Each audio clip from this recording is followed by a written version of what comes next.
Hey everyone, this is Anirban here, and you are watching Insideletter podcast. And today I have got Shane Brady. He is mostly into sales for the last 15 years, and he has worked in different industries so far, but mostly he has worked in sales and customer support. And he started his career with Senators Sport as an intern for 4 months. Then he has worked in different ventures, different companies. Right now, he is building newsletterbuilder.ai. So, Sen, welcome to the podcast. It's great to have you here. Thanks for having me. I can't believe you just quoted my internship with the Senators. That brought me back. I haven't spoken about that in a long time. Awesome. So, would you mind sharing about yourself? Who exactly is Shane? If we remove the any title like any sales or account management or any title from your name, and if we talk about Shane, who is Shane, what he does, and like that. Yeah, man. I live in Canada, so just outside of Toronto. My personal side, I got a 2.5-year-old son. His name's Alessio, and I'm just your typical Canadian dude, man. Just playing hockey and plugging away. I started a couple local newsletters over a year ago, and now I'm starting that software for creating local newsletters and any newsletter of any industry. But yeah, man. Mhm. So, Shane, you have mostly worked in sales and customer relation for the last 15 years. So, you have worked in Amsterdam Brewing. Right now, you're also working in Dixon. So, do you think that working in sales and customer relationship helps you to grow your newsletter overall? 100%. Yeah. I would say that if I didn't have my sales experience to enable me to sell ads in the newsletter early on, that I probably wouldn't have been as successful in doing it as I was. The early momentum came with the ability to do the cold outreach and the closing of the sales, which enabled me to get some revenue under our skin early on and created some momentum. Because at the end of the day, if you can't sell, you need to learn how to quickly, or you need to find someone who can do it for you. Because if you're just sending over and over and over again for months on end, the burnout becomes very real if you have no monetization factor in scaling your newsletter. Right. So, what led you to start your newsletter? What led me to start my newsletter? I think a lot of the people in the same space. I listen to a bunch of podcasts like Side Hustle Nation and uh, the Corner Office, and I just learned about these local newsletters through that. And I think Ryan Snedden was probably one of the big ones that led me to do it. And I just looked online, and there's nobody doing one in my city, and that was it. It was pretty simple. I just went over to Beehive, signed up for my free account, and started some meta ads and got some traction, and that was the rest is history. Mhm. So, Mhm. we all have some milestone in our head that we want to reach, or we want to have 100 subscribers, 1,000 subscribers. We want to make $100 from a newsletter. So, when it Mhm. comes to the basic milestone for us, that is gaining the very first 100 subscribers, right? Mhm. So, how did you achieve your first 100 subscribers? The first 100 was pretty simple. It was just a Facebook post. I started my Facebook page for the local newsletter, Mhm. and I had about 1,700 friends on Facebook at the time. And as soon as I created my page, it asks you if you'd like to invite friends. So I just sent it to my entire friends Facebook list.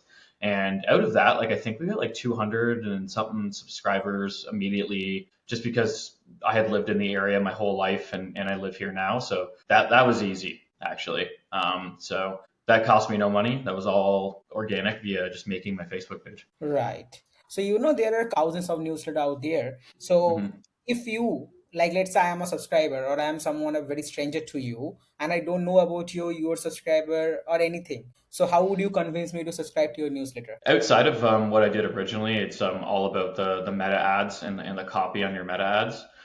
So I ran through hundreds of different copies of my meta ad. The one that I worked the most was just immediately displaying a pain point that in the person's life that they may or may not have known, and providing the solution, and basically in two simple lines of text. And then the copy had to be pretty decent too, but I think it was more about the actual just content of the meta ad in the sentence. The one that we always crushed with no matter what was, are you struggling, or because we're doing local like events and news, it was, struggling to stay connected with your community. This newsletter updates you with everything you need to know in so and so city. It's free to subscribe. Subscribe now. And that we always came back to that text every single time because it was the one that worked. Right. So you know what happens like when we newsletter operators try to come up with ideas, we often struggle. We actually struggle overall with the content ideas part or content creation part. So Mhm. how do you overcome this problem? So that was probably the biggest issue I had, was the spending hours and hours of trying to curate content across the internet. Mhm. So that ultimately was what I decided to create my software, newsletterbuilder.ai. Basically, it creates a feed based off of your niche. So any niche out there doesn't matter. And our software will go and purse the internet, and bring you in a content feed. And so right now, when any of our users sign into the software, the right hand side is just stacked with content, all categorized, and they don't even have to leave, and they just drag and drop it into our newsletter builder, and it starts creating the newsletter. But that went from, it used to take us 3 to 4 hours to do a newsletter, and now it takes us 15 to 20 minutes. So that was probably the game changing aspect for us, because at that point I was doing one newsletter, and now we can manage three at a time with one editor. That's amazing. So, as you have mentioned that you have reduced your newsletter creation time and all. So Mhm. you know, like the main issue is not writing newsletter. The main issue is to distribute the content further, so people can get to know about your newsletter. So, Mhm. what are your content distribution strategies you follow on a regular basis? We strictly just do our newsletters right now. We were doing social media for a while, but it, for me, I'm doing this part time more as a side hustle. So doing the social media was not adding much value to my business per se. Now, however, I will say that there are a lot of folks out there that are really, really doing well on social media, and it's bringing them organic subscribers, and they're actually also able to monetize their social medias. If I were to go full time into this, I would spend way more time on my social media, because I do think there is value there. Another thing I think is way heavily underlooked right now is SEO content and blog style content to drive people to your website to subscribe. That's probably the hardest and most time consuming, because you do have to create blog posts and get them out there and make sure they're SEO optimized. So that's another huge, huge way to do it. But I've seen some success with some other folks on, getting in, either starting their own Reddit forums about their niche, or going into Reddit forums already about it and talking about their newsletter and their content and forwarding back there. But I still think first and foremost, the distribution of the newsletter itself is the biggest, because it hits everybody in their inboxes, and there's no algorithm that takes that away. It's no matter what, it's always there. Awesome, awesome. So, as you have mentioned about the content creation process, is there anything else in your writing workflow? Um, Apart from the like the content feed, it's we get all of our first drafts done with AI, and we have curated or created prompts and different styles and structures to fit our newsletter, and it has been such a help. And by no means am I out there saying that you should just 100% create content just with AI. You can add your personality to it, but it can get you to a rough draft in seconds. That's pretty good. And then you can add your own content and your own ideas to it. So that's been a game changer too. Awesome, awesome. So, what are the tools do you use for that? So again, like I use our software that we built. We are the writing LLM that we use is Claude by Anthropic. We find that to be just hands down the best human sounding writer. But we also do is we baked in an LLM agent in the background, and so what it does is Claude will write the first like draft of the newsletter, and then we have an agent that comes in, and it actually rereads it and verifies the content, that it was accurate from the main content, and that there's no hallucinations and guardrails. And then if there is, it actually sends it back to Claude, and it'll rewrite it with any of the instructions from the agent that revised the content. So um, it's kind of like a factory almost at that point. Like if you have a factory and something's going down the line, the machine puts it together, but there's still a human there that will check for any flaws, and if there is, it will put it back down the line and redo it, right? So that's kind of the way the writing process is for us. Mm-hmm. That's amazing. So right now, what are the strategies are you using for growing your subscribers? Again, right now, so I did my newsletters in in smaller cities. I would say of around 50 to 70,000 people. And so once we get around to 10,000, 12,000 subscribers, we see the cost of the meta ads going up. And so now what we've done is we've just created a simple referral program in Beehive, and we get most of our new subscribers that way through organic referrals. So every now and then, maybe we'll put a contest in there to, get some referrals going. Once you hit a good peak and people have seen your content over and over again, they'll start referring it to their friends who might be interested in the content. And those referrals are like gold because those people stay on longer than your average meta subscriber that you got for like 20, 25 cents. Mm-hmm. So you have mentioned about meta ads, you have mentioned about SEO. Is there any other tactic that no one is using but they should be using? Well, I saw this online the other day. I haven't used this myself yet, but I might. But there's an automation, a message automation platform called ManyChat, Mm-hmm. and some people have been signing up for ManyChat. And what they'll do is they'll do really really good social media posts, and they'll have ManyChat automate messages to the people that subscribe or like or comment on the post, and they'll just shoot them a subscribe button over to their newsletter. And apparently that's been working really, really well for people. Mm-hmm. So I would venture into people trying that out for sure. And the way I thought of doing it was doing a really, really, really good social media post, like really high quality content, and boosting it to your targeted to your niche, and seeing how many subscribers come back in that way. Mm-hmm. So actually, I have been using a different tool for that. It's not ManyChat, but it's the exact same tool like ManyChat. So what it does is like you just end your post or end your reel with any keyword like comment XYZ, and I will send it to you. That's something, any guide or any training or anything. So this is something I am observing for quite some time now. People are actually using it for the lead gen purpose. Also, some people are using it for growing their email list purpose. Like I know a guy whose name is Jacob Pegs. Maybe you heard of him. So he has been using it for quite some time now. He used it to grow his email list and he tries to sell from that. So yeah, it's a good tactic that you just need to create good content and need to add a keyword and it will be delivered to their inbox without your involvement. Yeah, that's really cool. I would, if you could shoot that over to me after the call, that'd be awesome because I'd love to check it out. I think another thing too would be getting into your niche groups and audiences and finding out who they are and physically reaching out to. So I've heard in the past of people, running specific newsletters for industries and physically like either emailing or calling an organization or a business or a large group, like an association, and saying, "Hey, I run this newsletter.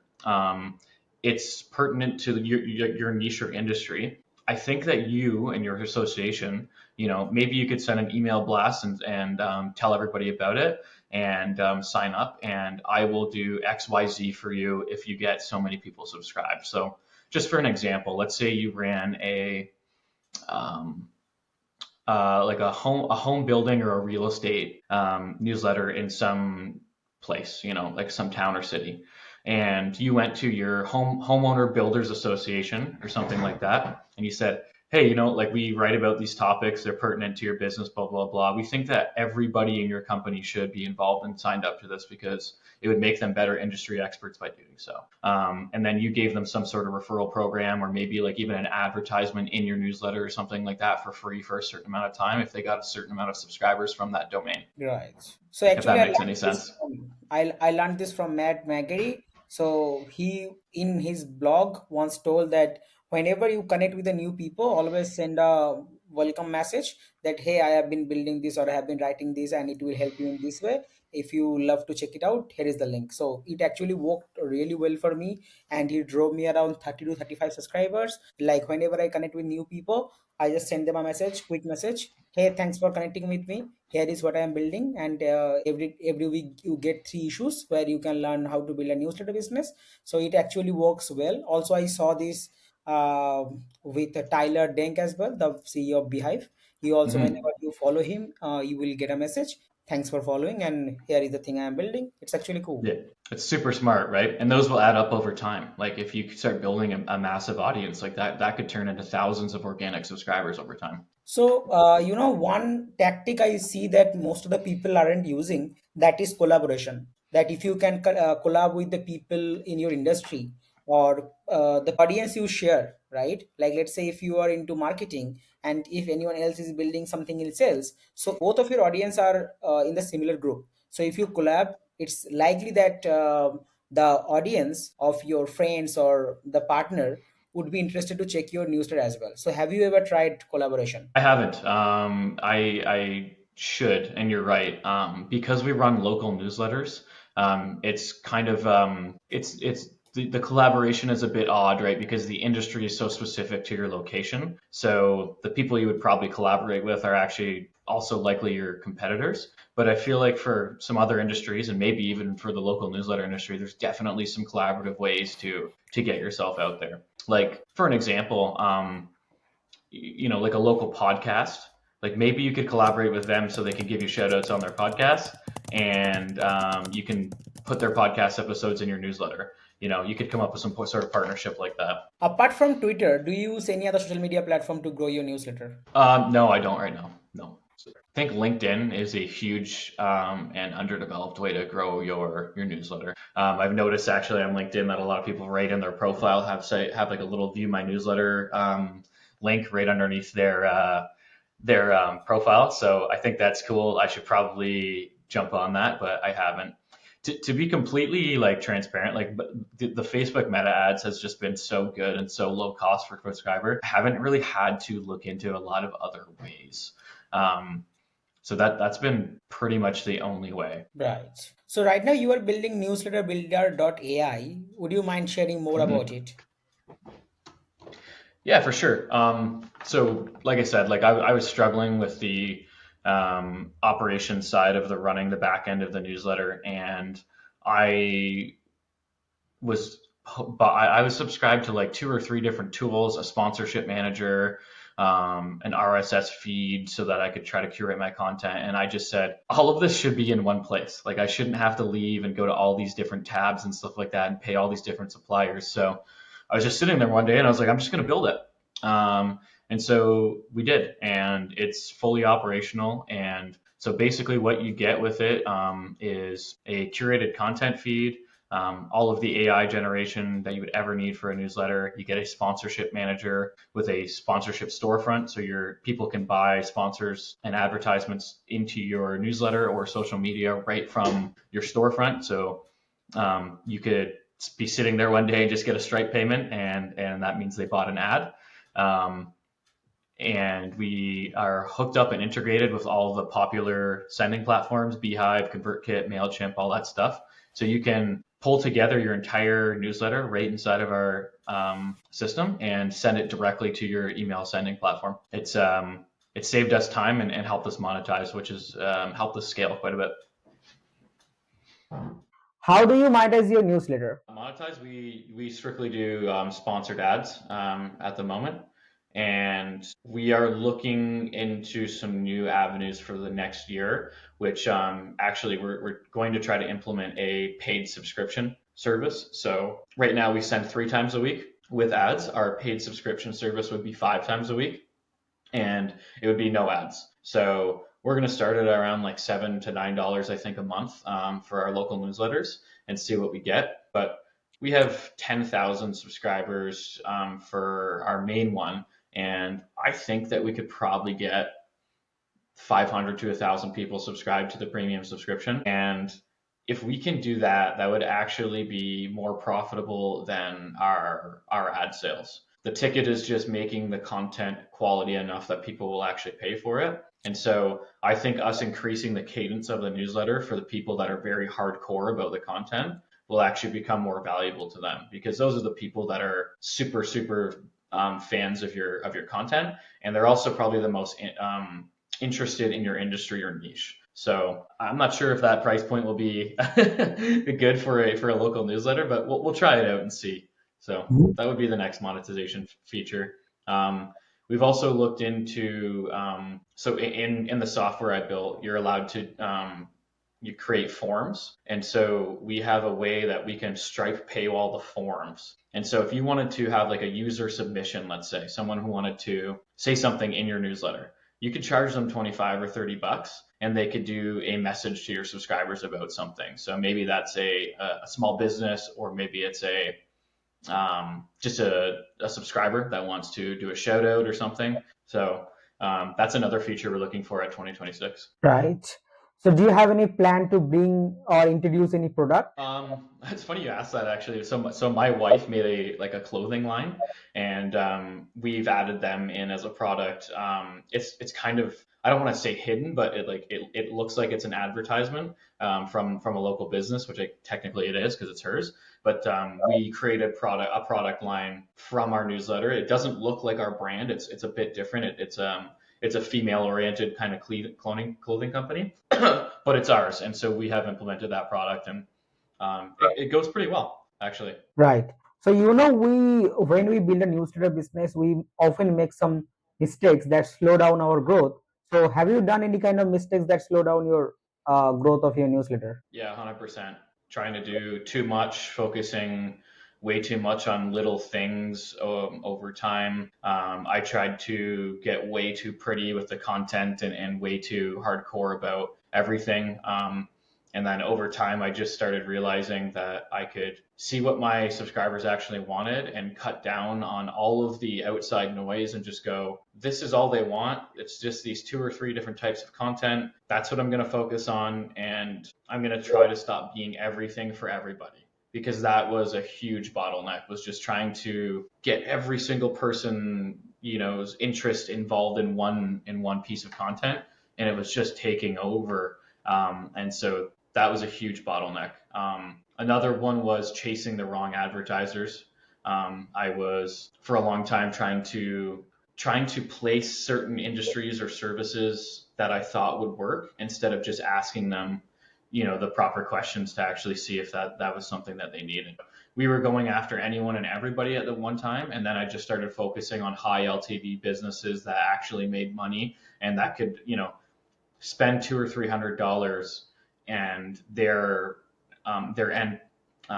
end revenue or their end purchase price would be 1,000 or 5,000 lifetime value. And so that took me a long time to kind of actually figure out, because my experience is in corporate sales, not small business. So I didn't realize how small some of the margins were in small businesses. So I was just wasting my time with a lot of the leads that were coming in. Right. So what advice would you give someone with under 100 subscribers? Sign up, take $1,000 if you have it, do the meta ads, and just see if you can get anywhere from 50 to 75 cents or even lower a subscriber. And if they stay on for a month, most of them, then you know that you have a content fit for your audience, and then you can go from there. But I would, this is kind of backwards to say to entrepreneurs, but I would just say spend the money if you're serious about it. Try to get to, the 3,000, 5,000 subscriber mark, and just get one or two ad sales under your belt. If you can do all of those things, then you can run a newsletter operation. You can scale that. I would say just do it. Like, I think a lot of people are sitting on the sidelines and waiting and thinking about it, but the longer that you wait, the more people are coming into the space, and they're going to make the product that you're waiting to make. So just go and do it. You'll make your money back as long as you put your mind to it and set aside the time to actually go and do it. It's a good business, and I would say also just maybe lower your expectations for the first 6 to 12 months. I think we've all heard the morning brew, Milk Road, the hustle stories of selling for multi-millions of dollars. Those people scaled quickly. They had, really good product market fit, but it took them time too. You're not gonna start $1 million newsletter business in 3 months. So Right.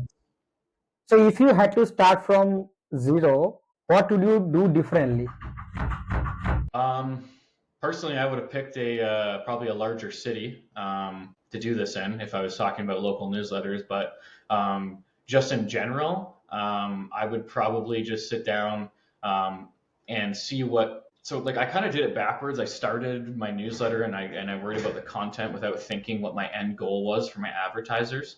And if I were to do it again, I would see if your plan is to actually sell ads in your newsletter, I would go and see what type of advertiser do I want to attract, and then what kind of content and niche do I need to start to attract that kind of advertiser, and then over time you will meet in the middle, right? Because they want to reach this certain audience, they will pay this much money to reach that certain audience, and so you kind of have to just form a little bit of a matrix there to be like, this is my end goal, this is what I want, how do I get there, and then form both of those things in the middle. Because I just started blasting content out there, and I didn't really know what I was doing for a while, and it was a bit of a mixed bag for a bit. Oh, I lost your audio. All right. So if anyone wants to see or anyone wants to read your newsletter, how they can find it? Yeah, I would go to our main newsletter. That's the one that's probably the best. It's called BOQ Today, Bay of Quinte Today, and it's boqtoday.beehive.com, and you can Right. check us out there. Yeah. All right. So why do you choose Beehive over Kate or any other newsletter platform? That was strictly just what everyone was using at the time when I was kind of searching online. A lot they were blowing up, and the onboarding was very easy. It was free for my first, I think, 2,500 subscribers or something. So I was able to ensure that I had product market fit before I had to pay for the email software platform. So that was huge too. But they're just really easy to use. It's user friendly. I had never written a newsletter in my life before, so it was like pretty intimidating when I was thinking about signing up for these things. So Beehive just made it pretty easy. Their customer support's been great for me too. And as you scale, the ad network doesn't benefit me as a local newsletter at all. But if I were to start another newsletter around a different niche, maybe a more broad niche, that ad network can be huge. If you don't want to sell ads and you're not the type of person that knows how to sell, dragging and dropping in those ad placements can get you monetization in the meantime while you're scaling. So Right, right. So, what are the goals? Like you, as you mentioned that you want to introduce the paid platform. I mean, paid option to the people or the subscribers.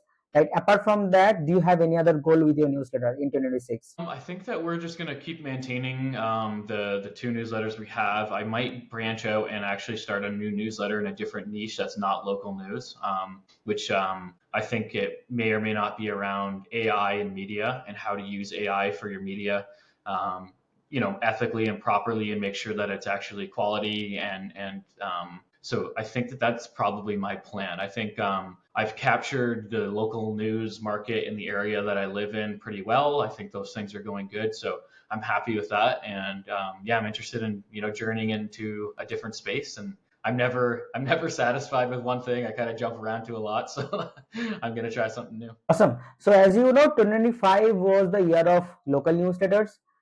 So, what do you think of 2026? What changes will you be seeing in 2026? In the local newsletter space. Yeah. No, not local newsletter because 2025 was the theme of local newsletters. But what do you think of 2026? What are the changes there will be there in the newsletter space overall? I think you're going to see it's going to get very flooded with a lot of niches. I think you're going to see a lot of bigger players that don't currently play in that space start to notice it, and they're going to start to go very hard at it. So I think you're going to see a lot of that. So the competition is going to get high, and the advertisement competition is going to get even higher than it has been. And I think you're going to see a lot of content companies and media companies come out with a lot of different methods to add on to their newsletter. So you're going to see social media become a bigger play, organic growth. I think you're going to see a lot of more YouTube content, podcasts, but I've also been seeing online a lot of people go into the SMS space. Now, I don't know if that works for every niche or not, but there's been a lot of talk online about SMS messaging coming back and personalized, segmented content per subscriber. And what I mean by that is right now I send an email out and everyone on my email list gets the same email. So segmenting that into different interests and being able to change the content and the ads to be directed towards certain demographics and certain audiences is going to become the new normal. So no longer will you send one email to 100,000 people. You might send 10 different emails with the same objective with the content, but completely different structures or tones or even types of content, and then the ads too, right? So if you have an ad or a newsletter list with, like, let's say 40% female, 60% male, and I think someone said this the other day on the Beehive thing, but 40% of that list gets a Sephora ad, and 60% gets, I don't know, a John Deere ad or something like. And so that's going to be powerful, and AI is going to be enable you to do that quickly because it will be able to automatically transform your content and your ads to perform for that specific audience. So I'm super excited to see what tools and things come out for that. Awesome.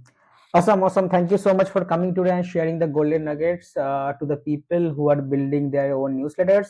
Of course, this podcast will help the newsletter creators, the people who are building it as a business, the people who are using it as the integration in their business, also the people who are leaving their job and going all in for their newsletter business. All of these people will get massive value from this podcast, and thank you for sharing your wisdom. Do you have anything else to say to the audience? Not just keep going. Just keep at it. It's a hard business, and it can get tough sometimes, and you can feel alone if you're doing as a solo entrepreneur just starting out. But it becomes very valuable, and it can be very fun, especially if you start creating a community and getting behind it. I think that's probably the most rewarding thing. When sometimes I'm walking around town and some people like, "Hey, you're the newsletter guy." I'm like, "Yeah, that's kind of cool." So yeah, just keep at it. And yeah, if anyone ever has any questions or wants to chat, I'm at Hoodie and Shorts on Twitter, and I'm happy to chat with anyone about content or newsletters any day. Awesome. Thank you so much. And whoever is watching this podcast, I will drop the link of his local newsletter as well as newsletter.ai. So you can check it out. And he is available on Twitter. If you want to chat with him, you can just follow him and send him a DM. He is always available. And if you want to build your own 1% newsletter business, keep following Insideletter. And Shen, thank you so much for coming today. It's my pleasure to have you. Thank you. Thank you.